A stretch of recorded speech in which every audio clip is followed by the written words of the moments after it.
মূত্রথলির cancer কিন্তু প্রস্রাবতন্ত্রের যেসব জায়গায় ক্যান্সার হয় তার মধ্যে একটি কমন ক্যান্সার এবং বেশ কমন।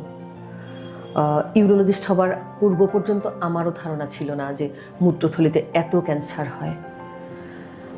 অন্যান্য জায়গায়ও ক্যান্সার হতে পারে, তবে মূত্রথলিতে অনেক বেশি পাওয়া যায়। এখন অনেক সময় উপসর্গগুলো নিয়ে তো আমরা আলোচনা করেছি যে প্রস্রাবের সঙ্গে রক্ত যাওয়া নিয়ে আসে। বেশিরভাগ ক্ষেত্রে ক্লাসিক্যাল যেটি ফিচার থাকে যে ব্যথা থাকে না, প্রস্রাবের সঙ্গে রক্তপাত এরকম নিয়ে। কিন্তু আজকে আমি দৃষ্টিপাত করব মেনলি কারণ কী কী কারণে এরকম মূত্রথলিতে ক্যান্সার বা টিউমার হয়। তাহলে হবে কি, কারণগুলো জানতে পারলে আপনারা নিজেরা কিছুটা সচেতন হতে পারবেন। প্রথম যেটি বলবো, এটি আসলে কারণ বলবো না, এটি হচ্ছে বয়সজনিত কারণে কিছু রোগের ঝুঁকি বেড়ে যায়। যেমন ধরুন যাদের বয়স প্রায় দেখা যায় যে 70 থেকে 80-র মধ্যে, এই গ্রুপ অফ পিপলের ক্ষেত্রে সবচেয়ে বেশি দেখা যায়। তবে আজকাল অনেক ইয়াং এজ গ্রুপেও কিন্তু আমরা মূত্রথলিতে টিউমার বা ক্যান্সার পাচ্ছি। এরপর আসি, পুরুষের ক্ষেত্রে বেশি হয়, মহিলাদের তুলনায় বলা হয় যে 3 থেকে 4 গুণ বেশি হয়।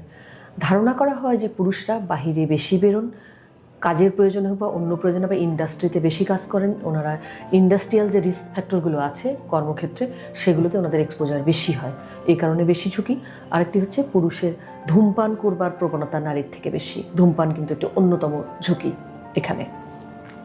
ধূমপান মূত্রথলির ক্যান্সারের অন্যতম ঝুঁকি। এরপর আসি, জেনেটিক কিছু ফ্যাক্টর থাকে, যাদের পারিবারিক ইতিহাস থাকে, তার কিন্তু ধরেন আপনার বাবার আছে বা ভাইয়ের আছে, সেক্ষেত্রে আপনার মূত্রথলিতে ক্যান্সার হওয়ার ঝুঁকি কিন্তু সাধারণ একজন পুরুষ মানুষের তুলনায় বা মহিলা মানুষের তুলনায় যার ফ্যামিলি হিস্ট্রি আছে তার কিন্তু দ্বিগুণ বেশি ঝুঁকি থাকে। সবচেয়ে বড় যেটি ঝুঁকি, যেটি কিছুটা প্রতিরোধ করবার উপায় আছে আমাদের, সেটি হচ্ছে পেশাগত ঝুঁকি। যারা রং নিয়ে কাজ করেন বা রঙের কারখানায় কাজ করছেন, রাবার ইন্ডাস্ট্রিতে কাজ করছেন, পেট্রোল ডিজেল পেট্রোকেমিক্যাল ইন্ডাস্ট্রিতে কাজ করছেন, তারা কিন্তু মূত্রথলির ক্যান্সার হবার উচ্চ ঝুঁকিতে আছেন। কেন ঝুঁকিতে? কারণ এই যে সাবস্টেন্সগুলো, যার মধ্যে বিটা ন্যাপথ্যালামাইন থাকছে, কেমিক্যাল কিছু থাকে, বেনজিডিন থাকছে, বা আরও কিছু অ্যারোমেটিক অ্যামাইন, অ্যাজোডাই, এগুলো থাকছে, এগুলো হয় কি চামড়া দিয়ে অ্যাবজর্ব হয়ে যায় বা ঢুকে যায় শরীরে, রক্তে চলে যায় আলটিমেটলি, অথবা শ্বাসের মাধ্যমে ইনহেল করি আমরা, শ্বাসের মাধ্যমে ঢুকে গিয়ে এগুলো কিন্তু কার্সিনোজেনিক বা ক্যান্সার তৈরির উপাদান। এগুলো মূত্রথলিতে গিয়ে ক্যান্সার জাতীয় পরিবর্তন আনে এবং আলটিমেটলি মূত্রথলির ক্যান্সার হয়ে যায়। তাই আপনারা কিছুটা ঠেকানোর জন্য হয়তো আমরা গ্লাভস পরে করতে পারি, যাতে রঙের কন্ট্যাক্টে আমার ডিরেক্ট স্কিন না আসে। আমরা মাস্ক ব্যবহার করতে পারি, সেটি হয়তো আপনার অনেকখানি উপকারে দেবে। কারণ এই প্রফেশনাল ঝুঁকি কিন্তু অনেক বেশি, এবং আমরা অনেক রোগীর ক্ষেত্রে ইতিহাস নিয়ে দেখি যে ওনারা এরকম সংশ্লিষ্ট কাজের সঙ্গে জড়িত। এরপর আসে, অনেকের প্রশ্ন থাকে, ম্যাডাম খাদ্যাভ্যাসের কি কোনো ব্যাপার আছে? জি, এখানে সল্টেড ফুড বা বারবিকিউ করা যে ফুডগুলো আছে বা পিকলড যে ফুডগুলো আছে সেগুলো কিন্তু খেলে ঝুঁকি বাড়ে।